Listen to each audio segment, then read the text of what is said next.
નમસ્કાર મિત્રો, હું હનીફ નાળ પત્રકાર ધારીથી આજે આ વિડીયો મોકલાવી રહેલો છું બગસરા શહેરના જાગૃત નાગરિકો માટે। આ વિડીયો હું મોકલાવી રહેલો છું બગસરા શહેરની સામાજિક સંસ્થાઓ માટે। આ વિડીયો હું મોકલાવી રહેલો છું બગસરા શહેરના વિકાસ માટે અને ખાસ કરીને જે લોકો ટ્રેન સુવિધા ઝંખી રહેલા છે એ લોકોના માટે।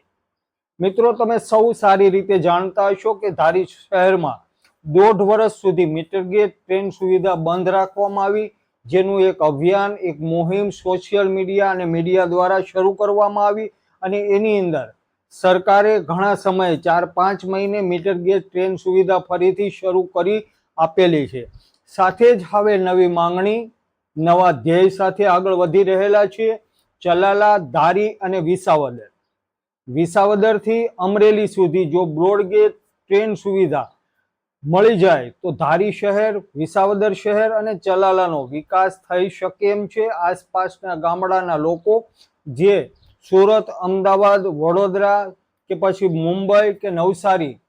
જે લોકો રોજગારી મેળવવા માટે વર્ષોથી, દશકાઓથી જ્યાં સ્થાયી થયેલા છે, જેઓ સૌરાષ્ટ્ર કાઠિયાવાડની અંદર અવર જવર પણ કરી રહેલા છે, એ લોકો માટે આ બ્રોડગેજ સુવિધા જરૂરથી સારી ગણાય છે। હવે જ્યારે ધારી, ચલાલા અને વિસાવદર બ્રોડગેજની યોગ્ય માંગણીને લઈને આગળ વધી રહેલી છે, ત્યારે આ વિડીયો બગસરા શહેરના નાગરિકો માટે એટલા માટે મોકલાવી રહેલો છું કે આપ સહુ પણ જરૂરથી યોગ્ય માંગણી અને યોગ્ય લડત જરૂરથી લડજો। ભારતીય જનતા પાર્ટી હોય, આમ આદમી પાર્ટી હોય કે કોંગ્રેસ પાર્ટી હોય, તમારા શહેરની અંદર, તમારા તાલુકાની અંદર, તમારા શહેરના સર્વાંગી વિકાસ માટે, રોડ અને રસ્તાઓ માટે, સરકારી બિલ્ડિંગો માટે, સ્ટ્રીટ લાઇટો માટે અને ગટરની વ્યવસ્થા માટે રાજકીય પાર્ટીઓએ ઘણું યોગદાન આપેલું છે, પરંતુ અત્યાર સુધી એક પણ રાજકીય પાર્ટીએ તમારા ગામની અંદર જે દશકાઓથી ટ્રેન સુવિધા બંધ કરવામાં આવેલી છે, આ ટ્રેન સુવિધા શરૂ કરાવવા માટે અત્યાર સુધીના જેટલા વર્ષોથી હું પત્રકારત્વ કરી રહેલો છું એટલા વર્ષોમાં એક પણ વખત મેં સાંભળેલું નથી કે સમાચારોની અંદર કોઈ દિવસ આવેલું નથી કે બગસરા શહેરના નાગરિકો, બગસરા શહેર અને તાલુકાના રાજકીય આગેવાનો આજે ટ્રેનની યોગ્ય માંગણી કરી રહેલા છે। આજે તમારા માટે ખાસ કરીને આ વિડીયો મોકલાવી રહેલો છું। તમે પણ સહુ અમારી સાથે આ મુહિમમાં જોડાવ। મિશન 2027 બ્રોડગેજ સુવિધા ઝંખી રહેલું ધારી, ચલાલા અને વિસાવદરની સાથે બગસરા શહેર પણ યોગ્ય માંગણી આજે લોકોને ખૂબ જરૂર છે। જે લોકો સૌરાષ્ટ્ર અને કાઠિયાવાડના, જે લોકો બગસરા તાલુકાના મોટા ભાગના લોકો આમ જોઈએ ને તો સુરત, અમદાવાદ કે નવસારી કે મુંબઈની અંદર 1000% સ્થાયી થયેલા છે અને તેઓ વર્ષમાં 4 થી 5 વાર પોતાના માદરે વતન, પ્રસંગોપાત કે કોઈ પણ કાર્યોની અંદર આવન અને જાવન કરતા હોય છે। જો તેમના માટે બ્રોડગેજ સુવિધા શરૂ થાય, તેમના માટે ટ્રેન સુવિધા શરૂ થાય તો ખૂબ લાભદાયી, ખૂબ ફળદાયી પણ જરૂરથી નીવડશે।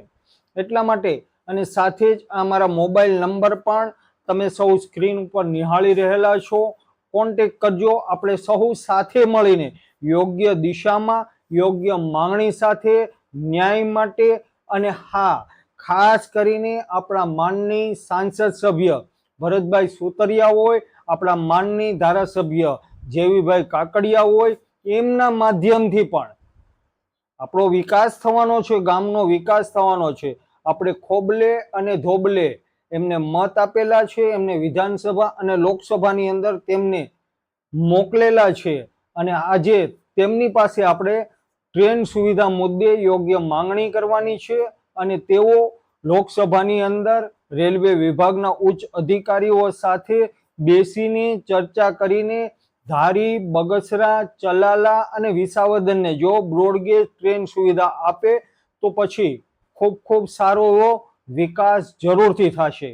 ખાસ કરીને એ પણ જણાવી દઉં કે ગત સ્થાનિક સ્વરાજ્યની ચૂંટણી એટલે કે જિલ્લા પંચાયતની હું વાત કરું છું કે દલખાણીયા જિલ્લા પંચાયત અને હામાપુર જિલ્લા પંચાયત કે જે ધારી, બગસરા, ખાંભા વિધાનસભા 94 મત વિસ્તારની બંને જિલ્લા પંચાયતની બેઠકો ભારતીય જનતા પાર્ટીના ઉમેદવારે ગુમાવેલી છે અને કદાચ આ વાતનું પુનરાવર્તન 2027માં ન થાય એ માટે ગુજરાત સરકાર અને આપણા લોકસભાના સાંસદ ભરતભાઈ સુતરિયા યોગ્ય માંગણીને ન્યાય આપીને બગસરા, ધારી, ચલાલા અને વિસાવદરને જો બ્રોડગેજ ટ્રેન સુવિધા આપી દે તો ખૂબ ખૂબ સારું રહેશે અને જો ન આપે તો 2027માં લોકો યોગ્ય દિશા નક્કી કરીને જરૂરથી ભારતીય જનતા પાર્ટીના ઉમેદવારની વિરુદ્ધ મતદાન કરશે। એ પણ આપને સૌને ફરીથી હું જણાવી દઉં કે હું કોઈ પણ રાજકીય પાર્ટીઓ સાથે જોડાયેલા નથી। હું એક પત્રકાર છું અને હા, બોલીશ અને લોકોના સારા માટે, લોકોની સુવિધા માટે જે પત્રકારને કરવાનું હોય, તમારા સહુના સુખાકારી માટે, તમારી સગવડતા માટે ધારીની સાથે ચલાલા, ચલાલાની સાથે વિસાવદર અને વિસાવદરની સાથે જો બગસરા શહેરને બ્રોડગેજ સુવિધા જે ઝંખી રહેલા લોકોને જો યોગ્ય ન્યાય મળશે તો ખૂબ ખૂબ આવનારા દિવસોમાં આપણું ગામ, આપણો વિસ્તાર અને હા, આપણા તાલુકાના તમામ ગામડાઓના લોકો માટે ખૂબ ખૂબ ફાયદાકારક આ રેલવે મુસાફરી, આ ટ્રેન સુવિધા જરૂરથી નીવડશે। એટલા માટે આપ સહુ પણ આ મુહિમમાં જોડાવ એવી આજે હું વિડીયોના માધ્યમથી આપ સહુ પાસે આશા અને અપેક્ષા રાખી રહેલો છું।